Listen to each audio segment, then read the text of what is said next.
Chill. Dude, chill. Chill. Chill. It's fine. Let us in! Let us in! Let us in! Get the fuck off the property, nigga. I don't know you. This is not content. Kai Cenat came back to streaming on July 6th, and it didn't take long before his return was surrounded by non-stop drama. Within just a few days, his comeback was linked to a situation that kept getting bigger, even when he wasn't directly involved. It started with a simple fence jump that became a funny moment between friends. Then things suddenly escalated into a loud protest with megaphones and random people showing up that nobody inside the house even recognized. The situation got even more surprising when one of Kai's own friends ended his stream in the middle of talking because he was genuinely upset.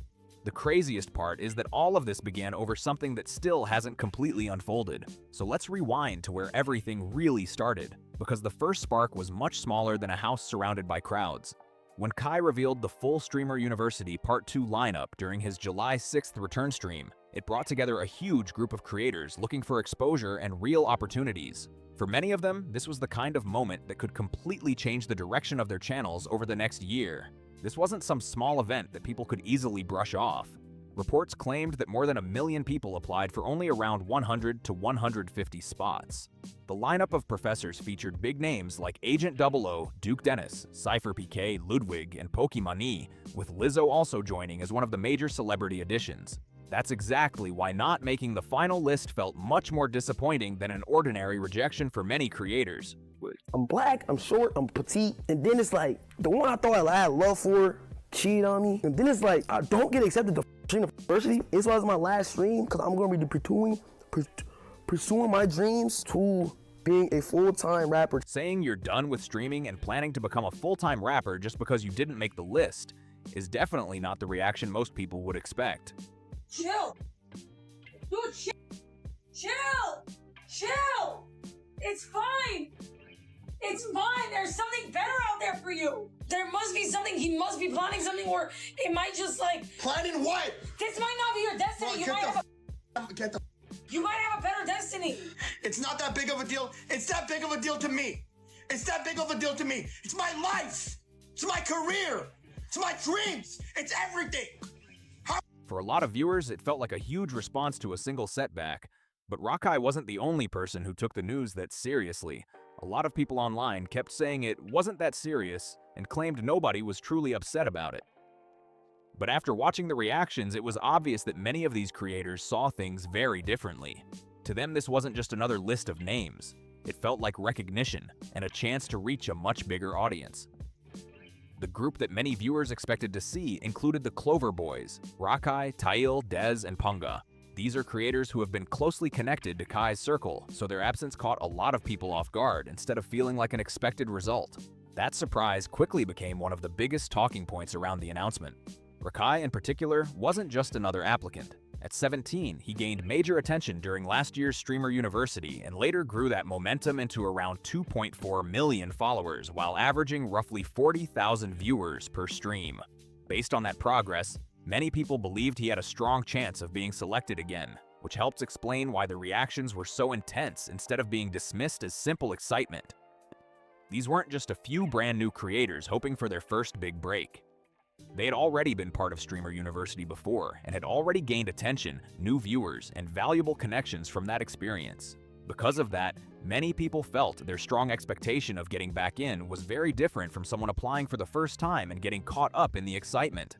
There's also a big difference between reading the final list later and sitting through a live stream for hours, waiting to hear your name. When you're watching everything unfold in real time, every minute builds more anticipation, and it's tough to simply tune out. So when Kai's nearly 5-hour stream on July 6th ended without mentioning a single member of that group, that was the moment the conversation really took off and emotions started running high. We're not in there, Kai. Say what he did, we'll play with us. We got him to block. If you think you would make a good class president, you get to see your presidential. You mean the viewers not gonna know? Go IRL! Oh no! It is. Oh yeah, come on. We all lose. Nah. Some gotta give it. I'm jumping. It's a mystery. Selected. I hate selection. I love selected, bro. A mystery? No. Survive, bro. And he waited to the end to say that, though. A mystery? Cussing out, biting Yo, nails, push is huffing, hard. puffing. this wasn't the kind of disappointment someone could quietly deal with behind the scenes. It all unfolded live in front of thousands of viewers, with every reaction happening in real time for everyone to see. That public moment helped set the stage for what happened next. Just 2 days later, on July 8th, the Clover Boys showed up at Kai's house to confront the situation. The first day was actually pretty lighthearted. Kai knew exactly who was outside, played along with the joke by bringing out a fake bazooka. There's like 6 thugs outside the house that's coming up the driveway as we speak. There's like a couple thugs outside. Please make sure these thugs do not step foot on the property. Please, thank you, security. I got you. Thank you, security. Please make sure it is breached. Open this game real quick. I can't. Why not? He won't not let me let No, he did not. I just said on straight. No. I can touch you, bro. Don't jump over the gate, bro. Yo, man, you're telling me about game. So why y'all just Who accepted? Nobody got. We didn't get accepted. He said if you don't get accepted, come get a clip.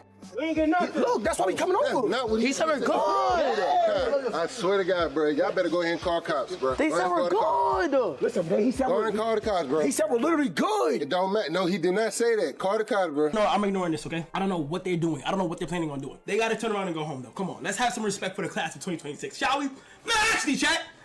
Got the funny clip everyone wanted and then told the group it was time to head home. Everyone involved already knew each other. Kai was there the whole time, and the moment came across exactly as intended, a playful prank between friends who understood what was happening. While he was outside, Kai also asked everyone to show respect to the incoming Streamer University class. Looking back, that request didn't seem to last very long. The very next day, July 9th, the same group returned, but this time the situation was completely different because Kai wasn't even at the house. That alone could have been a sign that it was better not to continue. What made the second visit stand out even more was that they didn't arrive by themselves. There were megaphones, signs, and a much larger crowd this time, including several people that members of AMP reportedly didn't even recognize.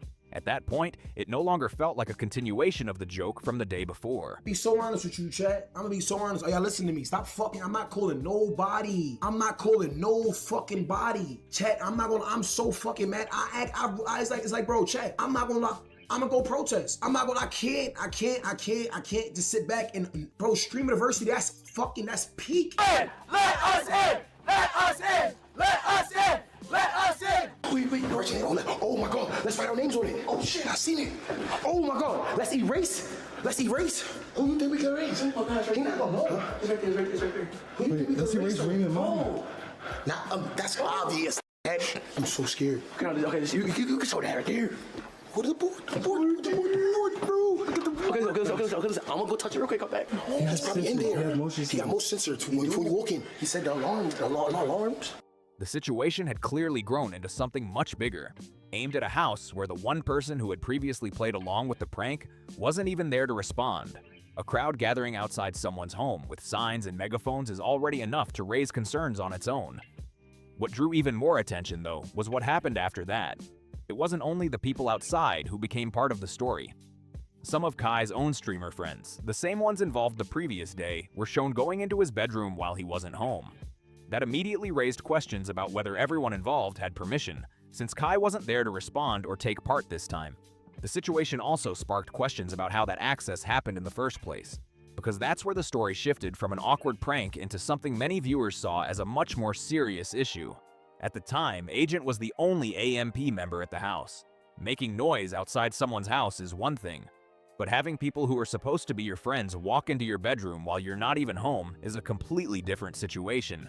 For many viewers, that's where the joke stopped feeling like a prank and started raising bigger questions about respecting someone's personal space and boundaries. Protesters are coming to the gate. Yo, wanna walk? I ain't gonna lie, this is a regular hill. It's not a regular hill. Chat, we gotta walk this shit, chat. Yeah, I'm not gonna lie, bro. I'm gonna get hate farmed if I do what I'm thinking, bro. Hey!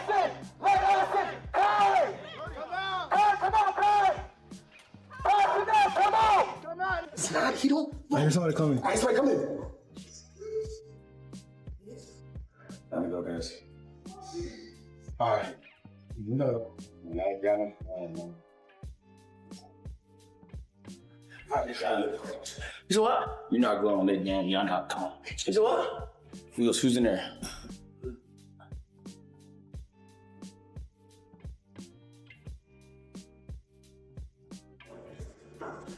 I'm trying not to do the thing that's in my head right now, so let's get you out of here. What thing? Let's get you out of here. Agent has built a reputation for speaking up when he feels a joke or content idea has gone too far. He did the same thing during last year's Streamer University when he called out a creator over a prank that, in his view, crossed the line. That's one reason many people see him as someone willing to step in when things start getting out of hand. Content can be entertaining right up until someone pushes things beyond what everyone is comfortable with. Once that happens, the mood can change fast, and what started as a joke can become a real conflict. This situation ended up following that same pattern. You could hear how genuine the frustration sounded. It didn't come across like someone performing for the camera or trying to play up the moment for entertainment. He was reacting to a completely different video when a group of people he didn't recognize entered the house, and before long, he ended the stream without warning. There was no goodbye, no usual sign-off, and no attempt to keep the broadcast going. For many viewers, that didn't look like the reaction of someone who believed it was all just a harmless joke. Stop making that fucking noise. Stop. Oh, someone's fucking property. I don't know you niggas. I don't know y'all. Shit not funny. Get the fuck out of here. Who are these people? Who are they? Let us in. Let us in. Let us in. Let us in. Let us in. Y'all know this? Let us in. Let us in. Let us in. Stop. Right now, am I going to jail? No, where y'all go, bro? For real. Get the fuck off the property, nigga. I don't know you. This is not content. This is our fucking house. Get out. Ah, damn, this shit all fun and games. Get out. I don't know you, gang. Who is this nigga? Does anybody know his fucking name? I don't know you, gang. I got casted. Leave my fucking property. Stop. It's not content. Get out, bro. I'm tight. Y'all niggas came to my house. Were you invited? I would not come to your house uninvited, making a noise, making a storm. If you want to get invited, text the nigga. You know the nigga, bro. Y'all best friends with the nigga. I don't know these niggas. They should not be outside my fucking house making noise. It's that simple, bro. I'm boiling because I don't want to do the things in my brain because that'd be fucked up. Wait, what are the things in your brain? Get out. I'm not gonna ask. Tilo later shared his own explanation, offering more context about why the situation affected him so strongly and suggesting it was about more than simply creating content that day. Reaching out to Kai directly, reminding him of the years they've known each other, and getting nothing more than a single emoji instead of a real reply would leave a lot of people feeling frustrated. It's understandable why that kind of response could feel disappointing after a long friendship. That helps explain the emotion behind everything that followed. The sleepless night, the phone calls, and trying to reach anyone who might be able to help. I'm really not going, like, bro, and I'm stop fucking telling, it's not all right. Why do you think it's okay? It's not okay. It's not okay. Don't let it discourage you, end it. Don't let it make you sad, end it. Stop telling like that, like speak for your fucking self. Stop speaking for me. Don't speak for me. I got a mind and a mouth of my own. Don't speak for me. Fuck is you talking about? Speak for yourself. I wanted to be in there. And yes, I am mad. Yes, I am frustrated. Yes, I was emotional. Yes, I didn't go to sleep. Yes, I pulled every card in the book. I pulled every card in the book. I called Mama Sinat. I called Kaya Sinat. I called Devontae. And I took Kai down memory lane. I had to actually delete me his conversations. I text Kai about 4 story times. I said, damn, Kai, remember the time we was going to CT and you ain't know how to drive and I let you drive my car around the block like 4 times, you stopped at Domino's? I said, Kai, remember the time I was sleeping on your couch? I'm hearing mice running through the closet, mice in your AC, heavily infested crib. I'm hearing mice everywhere, and I was there. And guess what that nigga did to every message I sent him, Chad? Take a guess. That motherfucker just reacted. Nigga just leave me on rag. The nigga just was reacting to every message. Exclamation, ha ha. From that perspective, getting a laughing emoji after bringing up years of friendship could feel dismissive, no matter the situation. At the same time, those feelings don't fully explain the decision to return to someone else's house the next day with a much larger group that included people the homeowner reportedly didn't know. Feeling ignored by a friend is one issue, while choosing to escalate the situation in that way is another. Many viewers saw those as 2 separate decisions. Being disappointed about missing a major opportunity is understandable, and stopping by once for a lighthearted moment among friends who were all aware of the joke is very different from what happened afterward. The situation becomes much harder to defend when people who weren't invited end up on someone else's property while the homeowner isn't even there. Hoping everything will be accepted just because cameras are rolling can quickly create bigger problems, especially when personal boundaries become part of the story. with Streamer University's new class only just getting underway and more creators reacting to the results. Similar situations could easily spark more debate in the days ahead. That leaves one big question. When disappointment over not making a list grows into people entering someone's private space without an invitation, is it still just content meant to entertain viewers? Or does it become the kind of behavior that has led many people to question where the line between content and respecting boundaries should be? The situation becomes much harder to defend when people who weren't invite end up on someone else's property while the homeowner isn't even there. Hoping everything will be accepted just because cameras are rolling can quickly create bigger problems, especially when personal boundaries become part of the story. With Streamer University's new class only just getting underway and more creators reacting to the results, similar situations could easily spark more debate in the days ahead. That leaves one big question. When disappointment over not making a list grows into people entering someone's private space without an invitation, is it still just content meant to entertain viewers? Or does it become the kind of behavior that has led many people to question where the line between content and respecting boundaries should be?